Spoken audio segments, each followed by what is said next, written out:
तो इस 3 वीडियो की सीरीज में मैं आपको ले चलूंगा उत्तराखंड में इंडो तिब्बत बॉर्डर के पास बसी नेलोंग वैली, माँ गंगा का हाईएस्ट टेम्पल और खूबसूरत हर्षिल वैली की वादियों में। हर साल दिवाली के बाद माँ गंगा के कपाट 6 महीने के लिए बंद कर दिए जाते हैं और इस दौरान एक भव्य समारोह होता है जिसे माँ गंगा का जलसा कहते हैं। तो इस बार दिवाली के ठीक अगले दिन हम भी निकल जाते हैं माँ गंगा का जलसा देखने के लिए।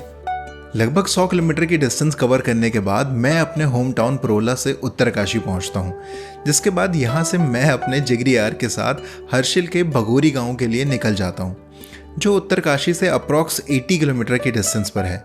यहां पहुंचते पहुंचते हमें रात हो जाती है और अगली सुबह जो यहां से नज़ारे देखने को मिले उसके क्या ही कहने। When we wake, hear the birds and see the sun.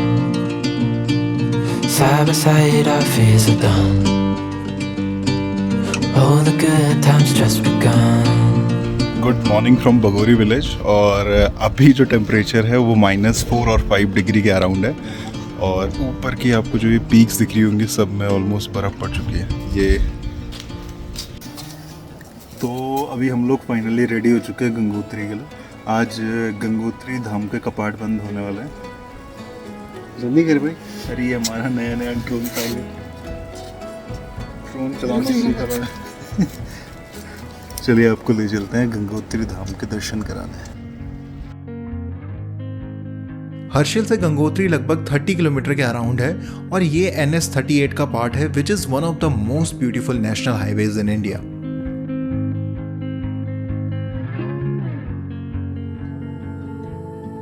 Gangotri Dham पहुंचने से पहले जब बर्फ में ढकी चोटियां दिखाई देने लगती है तो सच में स्वर्ग पहुंचने का एक एहसास होने लगता है। तो फाइनली हम लोग गंगोत्री पहुंच चुके हैं और गंगोत्री धाम में पहुंचते ही आज माहौल कुछ अलग सा था। जहां एंटर करते ही एक और दुकानों के शटर बंद करने की आवाज आ रही थी तो दूसरी ओर दूर से ही आर्मी बैंड की धुन सुनाई दे रही थी। पूरे मंदिर को फूलों से सजाया गया था।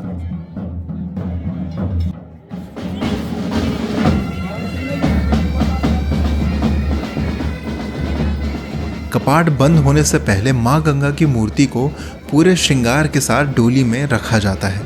फिर आर्मी बैंड और ढोल दमाओं के साथ माँ गंगा की डोली अपने शीतकालीन प्रवास मुखबा के लिए रवाना हो जाती है, जहां अगले 6 महीनों तक माँ गंगा की पूजा की जाएगी।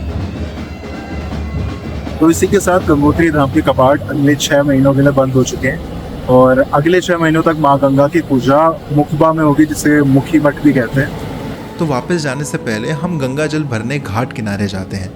आज यहाँ एक अलग सी शांति महसूस होती है, मानो ये घाट, ये पहाड़ और ये जंगल माँ गंगा की डोली के जाने के बाद स्थिर से हो चुके हों और इंतज़ार में बैठे हों कि आखिर कब माँ गंगा की डोली वापस गंगोत्री धाम आएगी। यहाँ पास में ही राजा भगीरथ की तपस्थली है। ऐसा माना जाता है कि ये वही जगह है जहाँ राजा भगीरथ ने हजारों सालों तक तपस्या की थी, जिसके बाद भगवान शिव की जटाओं से होते हुए माँ गंगा धरती पर अवतरित हुई।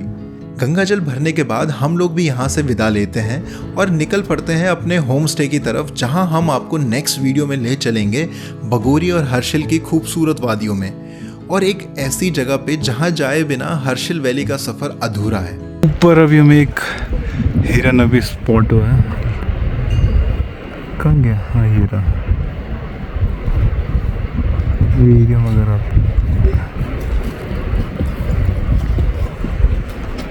चले गया।